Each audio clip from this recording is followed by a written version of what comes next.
जय हिंद दोस्तों, मैं संजीव आपका टेकमैक इंस्टीट्यूट के यूट्यूब चैनल में स्वागत करता हूं। ऑटोकैड 3D में आज हम बात करेंगे एक्सट्रूड कमांड और लॉफ्ट कमांड। आज हम एक्सट्रूड और लॉफ्ट पे डिस्कस करेंगे। एक्सट्रूड कमांड और लॉफ्ट कमांड को हम कैसे यूज़ करते हैं आज हम इस पे डिस्कस करेंगे। तो चलिए स्टार्ट करते हैं। ये ऑटोकैड में हमने 3D मॉडलिंग लगा रखा है। 3D का टूल्स हमारे सामने हैं। हम यहाँ पे आइसोमेट्रिक लगा लेते हैं, आपको अच्छे से समझ में आए इसलिए, क्योंकि अभी हम 3D पे काम करने जा रहे हैं। तो चलिए एक्सट्रूड हम करते क्यों हैं। हम कोई 2D या 3D शेप को अगर हमें एक्सट्रूड कराना हो या उसका कोई एक हाइट या कोई एक उसकी लेंथ को हमें बढ़ाना हो तो हम एक्सट्रूड कमांड यूज़ करते हैं। ठीक है, चलिए स्टार्ट करते हैं। पहले हम एक 2D कमांड कोई ले लेते हैं। हमने एक रेक्टेंगल बना लिया, कोई भी एक डायमेंशन लेके हमने एक रेक्टेंगल बनाया। अभी इसमें 2 डायमेंशन है, एल और बी दिया हुआ है, लंबाई और चौड़ाई। अब इसको हम एक तीसरी डायमेंशन देंगे, हाइट। तो हम कैसे देंगे, एक्सट्रूड कमांड पे या तो हम क्लिक करेंगे या इसकी शॉर्ट की होती है EXT। हम EXT एंटर कर देंगे और हमारा एक्सट्रूड कमांड स्टार्ट हो जाएगा। ठीक है, तो देखिए हमने इस पर क्लिक किया, सेलेक्ट किया ऑब्जेक्ट को, एंटर किया और हमने उसको एक हाइट दे दी। हमें जितनी भी हाइट देनी है उसको हमने उसको हाइट दे दी और देखिए हमारा ये 2D ऑब्जेक्ट 3D में कन्वर्ट हो गया। तो ये एक्सट्रूड कमांड हम इस तरीके से यूज़ करते हैं। अब इसको थोड़ा डिटेल में समझते हैं क्योंकि एडवांस ट्यूटोरियल है, थोड़ा एडवांस समझ लेते हैं। चलिए मैं एक रेक्टेंगल बना रहा हूँ, पॉली लाइन से या लाइन से बना रहा हूँ। मैं पहले लाइन से बना लेता हूँ। ठीक है, अब आप देखेंगे जब मैं इसको एक्सट्रूड करूँगा, अभी लाइन से बना हुआ है तो ये एंटिटी में सेलेक्ट होगा, है ना, सारी लाइन्स अलग सेलेक्ट होगी। ठीक है, अब मैं इसको एक्सट्रूड करता हूँ। आप दोनों में डिफरेंस देखिएगा। मैंने इस लाइन को सेलेक्ट किया, इसको सेलेक्ट किया, इसको सेलेक्ट किया और सभी लाइन मैंने सेलेक्ट कर लिया और एंटर किया। ठीक है, अब देखिए जब मैं इसको एक्सट्रूड कर रहा हूँ तो ये एक सरफेस की तरह एक्सट्रूड हो रहा है ना। केवल आउटलाइनिंग जो हमने बना रखी थी केवल वो एक्सट्रूड हो रही है, पूरा सॉलिड नहीं हो रहा है। ठीक है, और अगर यही मैं पॉली लाइन से या सीधे रेक्टेंगल से बना लेता हूँ और फिर मैं इसको एक्सट्रूड कराता हूँ तो आप देखिए ये एक सॉलिड बनेगा। ये देखिए, है ना। तो ये आपको समझ में आ गया हो कि जब हम एंटिटी सेलेक्ट करते हैं तो एक सरफेस के रूप में लेता है। चलिए इसको मैं डिलीट कर देता हूँ। अब आप देखिए मैं रेक्टेंगल लेके बना रहा हूँ। ठीक है, अब मैं क्या कर रहा हूँ, मैं एक्सट्रूड ही करने जा रहा हूँ। EXT एंटर करूँगा या एक्सट्रूड पर क्लिक करूँगा और आप देखेंगे यहाँ पे ऑप्शन आ रहा है मोड का। ठीक है, अब मैं मोड पे क्लिक करता हूँ और मैंने सरफेस ले लिया। अब मैं सेलेक्ट करूँगा, जब इस रेक्टेंगल को एंटर करूँगा तो देखिए ये एक सरफेस के रूप में ही एक्सट्रूड हो रहा है, जबकि ये रेक्टेंगल या पॉलीलाइन से बना होगा तब भी। ठीक है, तो अगर कभी इस तरह की प्रॉब्लम आए आपको कि आपने कोई रेक्टेंगल या पॉलीलाइन से बना रखा है फिर भी वो इस तरह से एक्सट्रूड हो, तो आप समझ जाइएगा कि मोड में जाके सेटिंग में कुछ चेंजेस हमें करना है। ठीक है, तो हमने एक्सट्रूड किया, सेलेक्ट किया ऑब्जेक्ट को, या मोड पे आप जाएंगे और फिर से हमने लगाया सॉलिड को। अब आप देखिए मैं एंटर करूँगा तो देखिए अब ये सॉलिड के रूप में एक्सट्रूड हो रहा है। ठीक है, तो एक्सट्रूड में पहली चीज़ तो आपको ये क्लियर होगी, सरफेस और सॉलिड दोनों में डिफरेंस क्या है। ठीक है, चलिए अब दूसरी चीज़ बताता हूँ मैं आपको। अब मैं एक लाइन लेके इसको डायरेक्शन दे देता हूँ। ठीक है, चलिए अब मुझे इसको एक्सट्रूड कराना है और मैंने यहाँ पे एक डायरेक्शन दे रखा है इसको। ठीक है, चलिए एक्सट्रूड कराते हैं, सेलेक्ट करते हैं ऑब्जेक्ट को, एंटर करते हैं और अब देखिए हमारे पास ऑप्शन आ रहा है डायरेक्शन। ठीक है, तो मैंने डायरेक्शन पे क्लिक किया और मैं पहला पॉइंट और नेक्स्ट पॉइंट सेलेक्ट कर दूंगा तो ये मेरा उसी हाइट तक और उसी डायरेक्शन में एक्सट्रूड हो जाएगा। ठीक है, ये मैंने कर दिया, Ctrl+Z, इसको मैं कर देता हूँ डिलीट अब। ठीक है, और अब मैं यहाँ पे एक बना लेता हूँ, चलिए एक आर्क बना लेता हूँ मैं।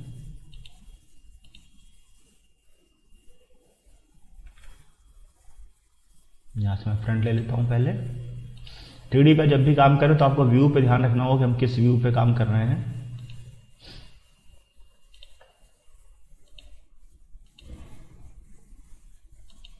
ठीक है, ये मैंने एक पाथ बना दिया और अब मैं चाहता हूँ कि ये जो रेक्टेंगल बनाया है वो इस पाथ के अकॉर्डिंग एक्सट्रूड हो। ठीक है, या चलिए मैं कोई दूसरा पाथ बना लेता हूँ और थोड़ा सा कर्वेचर कर लेता हूँ।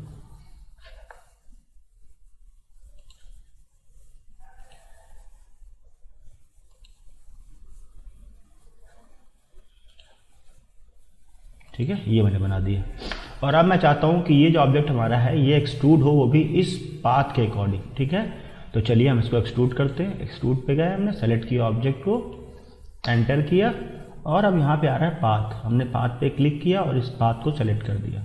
तो देखिए ये ऑब्जेक्ट हमारा इस पाथ के अकॉर्डिंग एक्सट्रूड हो गया। ठीक है, तो ये भी आपको समझ में आ गया हो कि हम पाथ के अकॉर्डिंग कैसे एक्सट्रूड करा सकते हैं। चलिए फिर से बनाता हूँ मैं कुछ। मैं टॉप ले लेता हूँ और मैंने रेक्टेंगल फिर से बना लिया।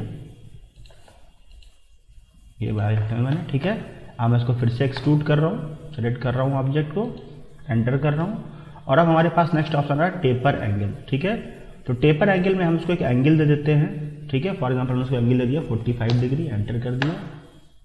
एक मिनट फिर से बना लेता हूँ। एक्सट्रूड किया, सेलेक्ट किया ऑब्जेक्ट को, एंटर किया और हमने टेपर एंगल पे क्लिक कर दिया। ठीक है, और देखिए एंगल हम जितना भी देंगे, मान लीजिए 45 डिग्री दिया। ठीक है, अब कितनी हाइट हमको देना है, फॉर एग्जाम्पल हमें 2000 हाइट देना है। ये देखिए बन गया। ठीक है, तो वो जितने भी एंगल का होगा वो टेपर एक्सट्रूड हो रहा है, तो ये टेपर एंगल हो गया। अब देखते हैं नेक्स्ट क्या है। फिर से हम एक्सट्रूड करते हैं, इसको सेलेक्ट करते हैं ऑब्जेक्ट को, एंटर करते हैं और अब यहाँ पे ऑप्शन है एक्सप्रेशन। एक्सप्रेशन क्या होता है, इसमें हम कोई मैथमेटिकल फार्मूला यूज़ कर सकते हैं। तो चलिए मैं एक सिंपल सा दे लेता हूँ। फॉर एग्जांपल मुझे करना है 15 × 10 - 5। फॉर एग्जांपल मैं कुछ ऐसा ले लेता हूँ। ठीक है, तो ये मैंने एंटर किया और देखिए ये 75 हाइट तक एक्सट्रूड हो गया होगा। ठीक है, ये मैंने जो मैथमेटिकल फार्मूला लगाया है उसने उसके अकॉर्डिंग इसको एक्सट्रूड कर दिया है।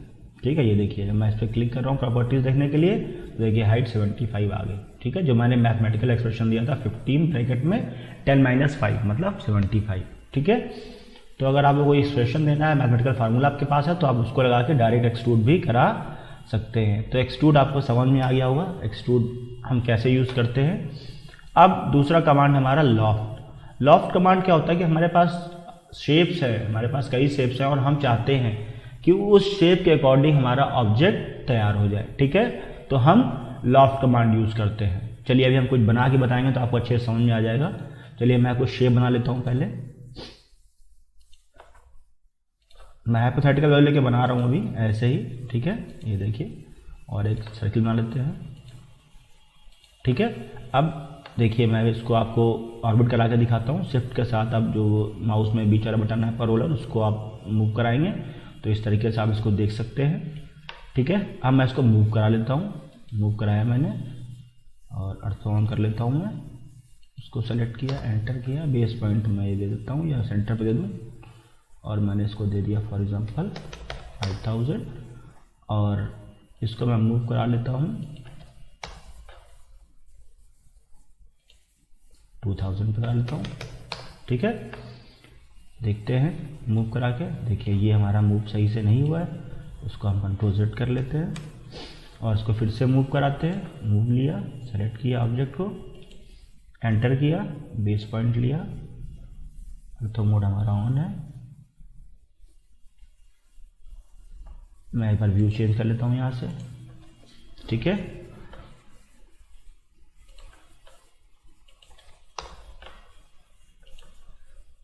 इसको मैं कर लेता हूँ 2000 पे मूव। देखते हैं हुआ कि नहीं हुआ। ठीक है, ये देखिए हो गया है। अब मैं चाह रहा हूँ कि मेरा एक ऑब्जेक्ट बने जो इन शेप को लेकर, इन शेप के अकॉर्डिंग बने। ठीक है, तो चलिए देखते हैं लॉफ्ट कमांड। तो मैंने लॉफ्ट कमांड लिया, सेलेक्ट किया ऑब्जेक्ट को प्रायोरिटी के हिसाब से जो हमारा ऑर्डर होगा। फर्स्ट ये है, सेकंड ऑर्डर ये है और थर्ड ऑर्डर ये है। ठीक है, देखिए हमारा ऑब्जेक्ट तैयार हो गया उस शेप को लेके। ठीक है, और अभी ये कंप्लीट नहीं हुआ है, अभी मैं इसको एंटर करूँगा।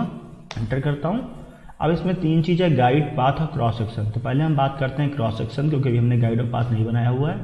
क्रॉस सेक्शन में क्लिक कर दिया, देखिए ठीक है, ये हमारा एक ऑब्जेक्ट तैयार हो गया जो हमने शेप दिया था उसके अकॉर्डिंग बना है। अभी इसमें और भी चीज़ें हैं, देखते हैं। अब देखिए मैं इस पर क्लिक करता हूँ और क्लिक करते हैं यहाँ पे छोटा सा ड्रॉप डाउन बॉक्स आ गया। इस पर हम क्लिक करेंगे तो हमारे पास काफ़ी ऑप्शन आ रहा है। रूल्ड, पहले हम रूल्ड करके देखते हैं। देखिए ठीक है, रूल्ड हो गया। तो ये यहाँ पे आप चेंज करके देखेंगे स्मूथ फिट। ठीक है, यहाँ पे आपको डिफरेंट शेप्स मिल जाएंगे।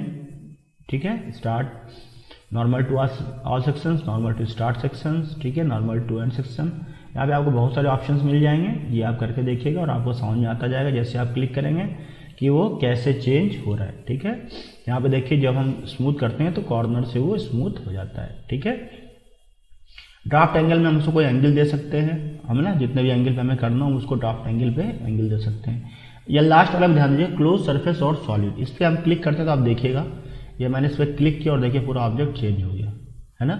अब इसमें हुआ क्या कि उसने, एक मिनट मैं इसको ऑर्बिट करा के दिखाऊँ तो आपको याद समझ में आएगा। ये देखिए, है ना, मतलब हुआ क्या कि उसने पहले सबसे नीचे वाला लिया, फिर ऊपर वाला लिया और फिर सेंटर वाले को लिया, ये देखिए, है ना। और इस तरह से एक हमारा ऑब्जेक्ट तैयार हो गया। तो ये बिल्कुल डिफरेंट है, ये चेंज कर देता है।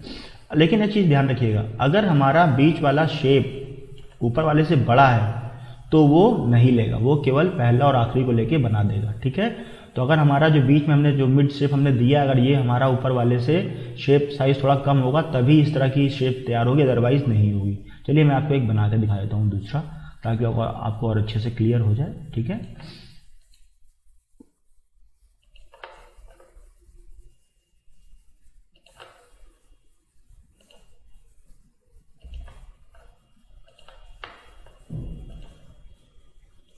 अब आप देखिए मैंने 3 रेक्टेंगल बनाए हैं। ठीक है, अब जो हमारा ये बीच वाला है इसको मैं करूँगा बीच में, ठीक है, और इसको करूँगा सबसे ऊपर। तो ये जो सबसे छोटा वाला रेक्टेंगल सबसे ऊपर आ जाएगा, तब आपको समझ में आएगा कि मैं क्या आपको समझाना चाह रहा हूँ। चलिए इसको मूव करा लेते हैं। मूव कराया मैंने, इसको मैं एंटर करके इस पॉइंट दे के इसको मैंने करा दिया 5000 और फिर मैंने मूव कमांड लिया, सेलेक्ट किया, एंटर किया और इसको करा दिया 2000। ठीक है, तो अब आप देखेंगे तो जो हमारा मिड में शेप है वो ऊपर वाले से बड़ा है। ठीक है, चलिए आप करके देखते हैं लॉफ्ट कमांड। लॉफ्ट कमांड पे गए हम, प्रायोरिटी दे दी हमने, पहला, दूसरा और तीसरा। ठीक है, ये बन गया हमारा क्रॉस सेक्शन। अब हम यहाँ पे क्लिक करते हैं, ये आ गया। और अब देखिए मैं क्लोज सरफेस करता हूँ तो देखिए, है ना, पूरा ब्लैंक दिखा रहा है ऊपर से। देखिए क्योंकि जो मिड वाला शेप था वो ऊपर वाले से ज़्यादा था, इसलिए उसने पूरा होल बना दिया। ठीक है, केवल सरफेस की तरीके से वो बना, पहला और आखिरी को मिला के। लेकिन जब हमने पहले बनाया था बीच में सर्किल था छोटा, तो इसने क्या किया था, इससे सरफेस को मिला के क्लोज सरफेस बना दिया था, है ना। तो ये आपको समझ में आ गया वो डिफरेंस दोनों में, क्या डिफरेंस मैं समझाने की कोशिश कर रहा था आपको। ठीक है, चलिए अब नेक्स्ट देखते हैं फिर से हम। ठीक है, इसको और अच्छे समझने के लिए चलिए हम एक सर्किल ले लेते हैं। ठीक है, तो हमने पहले टॉप पे एक सर्किल बना लिया, ये हमने एक सर्किल बना लिया। ठीक है, और अब हम राइट प्लेन ले लेते हैं और हमने एक सर्किल और बना लिया इधर। ठीक है, ये दो सर्किल बना लिया हमने। और अब हम क्या करते हैं, एक पाथ बना लेते हैं।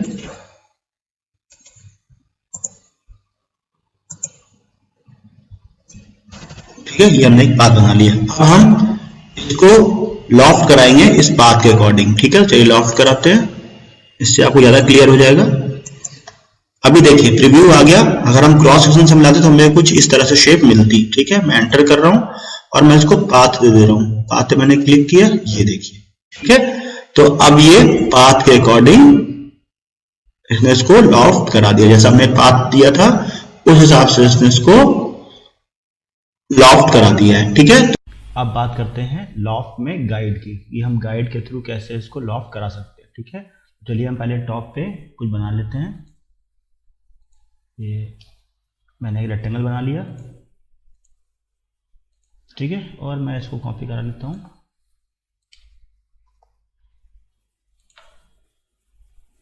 कुछ डिस्टेंस है, मैंने इसको कॉपी करा लिया। ठीक है, और अब मैं इसको आइसोमेट्रिक व्यू में आ जाता हूँ और इसको मूव करा लेता हूँ कुछ डिस्टेंस पे। तो मैंने इसे मूव कमांड लिया, सेलेक्ट किया ऑब्जेक्ट को, एंटर किया, बेस पॉइंट दिया, यहाँ से अर्थम मोड ऑन है। ठीक है, और मैंने इसको 10 पे इसको मूव करा लिया। ठीक है, अब मैं इसको रोटेट कराता हूँ, 3D रोटेट करा देता हूँ उसको मैं। अगर ये नहीं आता है तो आप यहाँ पे जिग्मो में जिग्मो में जाके इसको रोटेट जिग्मो करेंगे और ये आ जाएगा। ठीक है, तो मैं इसको 90 डिग्री पे रोटेट कर देता हूँ। ठीक है, ये हो गया रोटेट। अब मैं इसको कराता हूँ, अब मैं गाइड बना लेता हूँ, पहले कोई 2 गाइड बना लेता हूँ। स्प्लाइन लेता हूँ मैं, और पहला पॉइंट ये लिया,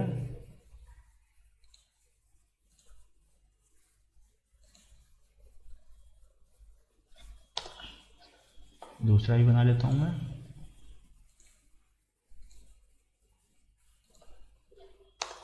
ठीक है, अब मैं इसको इस गाइड के थ्रू लॉफ्ट कराऊंगा।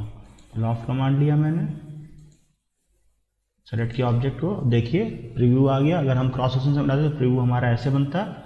एंटर करते हैं, हम यहाँ गाइड लेते हैं, और पहला गाइड हमने ये दिया, दूसरा गाइड हमने ये दिया। ठीक है, तो देखिए अब ये गाइड के थ्रू हमारा ऑब्जेक्ट बन गया है। ठीक है, देखिए ये ऑब्जेक्ट डिपेंड करता है कि हमारा ऑब्जेक्ट कहाँ पे है, उसकी हाइट कितनी है। ठीक है, उसके हिसाब से ये हम चेंज कर सकते हैं। चलिए मैं इसको फिर से बना देता हूँ एक बार, थोड़ा सा मैं मूव और करा देता हूँ। इसको मैं थोड़ा सा मूव और करा देता हूँ ताकि आपको और अच्छे से क्लियर हो जाए। रखिए,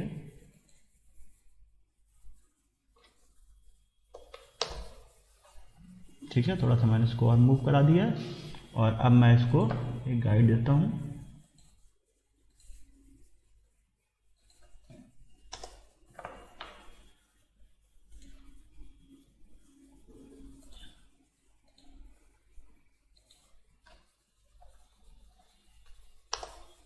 ठीक है, अब मैं इसको फिर से लॉफ्ट कराता हूँ। देखिए इस बार थोड़ा सा शेप चेंज हो जाएगा। ये तो आप समझ ही गए होंगे क्रॉस रेफरेंस से आएगा, बट मैं इसको गाइड करता हूँ। तो मैंने पहला ये दिया और दूसरा ये दिया। ठीक है, देखिए इस बार मैंने थोड़ी हाइट ऊपर कर दी थी, तो इस बार जो हमारा शेप है वो डिस्टॉर्ट नहीं हुआ, वो बिल्कुल सही आया है। ठीक है, ये देखिए, तो ये डिपेंड करता है हमारे ऑब्जेक्ट की हाइट पे, कितना हाइट पे है हमारा ऑब्जेक्ट, और हम कैसा इसको गाइड पाथ दे रहे हैं। ठीक है, तो ये आज आपका एक्सट्रूड और लॉफ्ट कमांड कंप्लीट हो गया है। उम्मीद करता हूँ कि आपको वीडियो पसंद आई होगी, ऑप्शंस क्लियर हो गए होंगे। अगर आपको कोई ऑप्शंस क्लियर नहीं हो रहा है, कोई कमांड पे नहीं समझ में आया है कुछ, तो आप कमेंट करिए, मैं आपकी वो भी जो भी डाउट्स है वो सब क्लियर कर दूंगा। Thank you so much.